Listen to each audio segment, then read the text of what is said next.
Hai, perkenalkan saya Felicia Oktaviani Putri. Jadi hari ini saya akan mewawancarai salah seorang tetangga saya.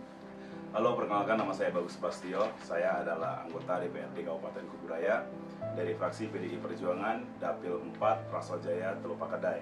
Jadi saya punya sedikit pertanyaan nih untuk Mas Bagus. Yang Iya. pertama saya ingin bertanya, alasan apa sih yang akhirnya membuat Mas Bagus itu terjun ke dunia politik di usia yang masih sangat muda? Sedangkan Mas Bagus tahu sendiri nih, saingan Mas Bagus nih berat-berat, orang-orang yang lebih berpengalaman di dunia politik. Ya, jadi sebenarnya kalau diceritakan sampai ke arah situ itu agak panjang banget, Mbak. Karena sebenarnya saya dari kecil itu tidak ada pikiran untuk menjadi ataupun masuk dalam dunia politik. Saya itu dulu kecilnya itu dari SD itu pengen jadi dokter. Oh, malah nggak pengen jadi Nggak ada. Jadi saya politikus? nggak ada sama sekali. Cuman takdir berkata lain, apa yang telah saya rencanakan belum nggak saya dapat. Saya kurang lebih 1-2 bulan nganggur, bener-bener nganggur. Jadi saya pertama nggak mau. Jadi sempet ditawarin, ayah kan kamu nyalek ya? Mau. Saya nggak ada pikiran untuk masuk dunia politik dan lain-lain. Seringnya saya diajak ke acara-acara partai, dikenalin ini loh, partai itu seperti ini loh. Kerja politik itu seperti ini, kamu bisa bantu orang secara luas. Bekerja di pemerintahan itu kita bisa membantu masyarakat secara lebih luas dan banyak. Dalam artian banyak di sini kita bisa menggunakan anggaran-anggaran negara yang mana memang itu di pos-posnya.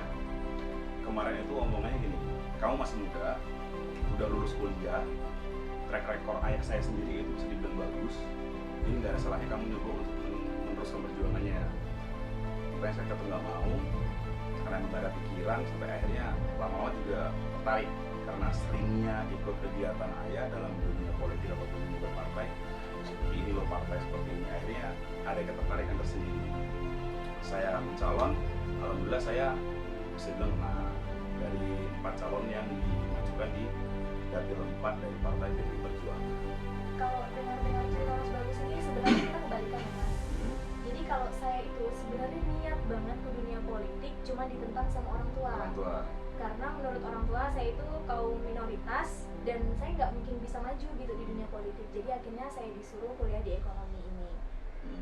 Jadi tapi saya tetap mau terus belajar menggali-gali gimana biar bisa menuju ke sana. Jadi saya mau tanya nih, tahapan-tahapan apa sih yang Mas lakuin sejauh ini sampai Mas bisa duduk di kursi DPRD? Jadi tahapannya banyak sekali sebenarnya, Mbak. Jadi kita harus melengkapi beberapa berkas yang diminta oleh KPU dan partai itu sendiri. Untuk partai itu kita ada beberapa tes. Yang pertama ada psikologi, kita harus melengkapi surat keterangan sakit jiwa, itu ada SKCK, surat keterangan sehat dari dokter dan lain-lain. Nah, kita juga di partai itu ada namanya scoring itu untuk keanggotaan. Seberapa lama kita menjadi anggota, seberapa sering kita terlibat dalam acara-acara partai, apakah kita pernah menjabat sebagai ketua ataupun apa-apalah yang penting. Itu ada skornya semuanya. Tuh, untuk di KPU-nya juga kurang lebih persyaratannya seperti itu, ada tes psikologi dan lain-lainnya. Sasaran fokus apa yang Mas mau kejar nih di masyarakat dalam masa jabatan ini? Nah, jadi di sini upaya yang saya lakukan pada periode jabatan saya kali ini adalah fokus saya itu di pemuda sebenarnya. Saya mencoba untuk mendekatkan diri kepada pemuda-pemuda ini untuk mencari tahu lebih dalam apa nih yang bisa dikembangkan dari kelompok si ini, kelompok si ini, kelompok si ini. Karena kita tahu kalau anak muda ini suka berkelompok ya. Jadi saya akhirnya juga harus masuk ke semua kelompok tadi. Cuman selain itu juga untuk di DPRD Kabupaten Kuburaya saya masuk dalam Komisi 4. Yang itu fokus utamanya ada di kesehatan, pendidikan, pemuda olahraga. Tadi kan udah Mas Bagus jelasin nih, fokusnya di anak muda nih. Ya. Dalam membawa anak muda menuju perubahan yang lebih baik, itu kan pasti ada hambatan-hambatannya. Kalau boleh tahu hambatan-hambatannya apa nih? Kalau anak muda sendiri kita tahu semuanya, Mbak ya. Itu anak muda itu idealis banget. Jadi ada kadang beberapa hal saya pengen meluruskan ataupun saya pengen mengarahkan mereka ini ke jalan yang lebih baik, itu akan ada penentangan. Pro kontra itu biasa. Harus agak telaten sih bisa dibilang, Mbak, untuk mengurusi anak muda ini karena mereka ini kita baikin terlalu baik juga ngelunjak. Kita ibarat kata kita kasarin ataupun kita nggak peduliin ntar ngambek. Nah, berontak. Akhirnya kita harus pinter-pinter lah untuk memposisikan kita di anak-anak muda ini.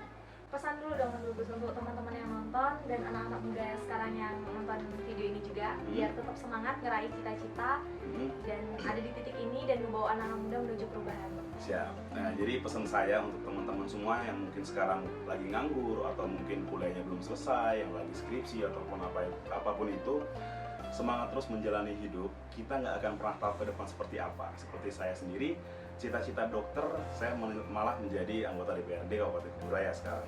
Jadi ada satu kata-kata dari teman saya yang sampai sekarang masih saya gunakan, masih saya sharing ke teman-teman.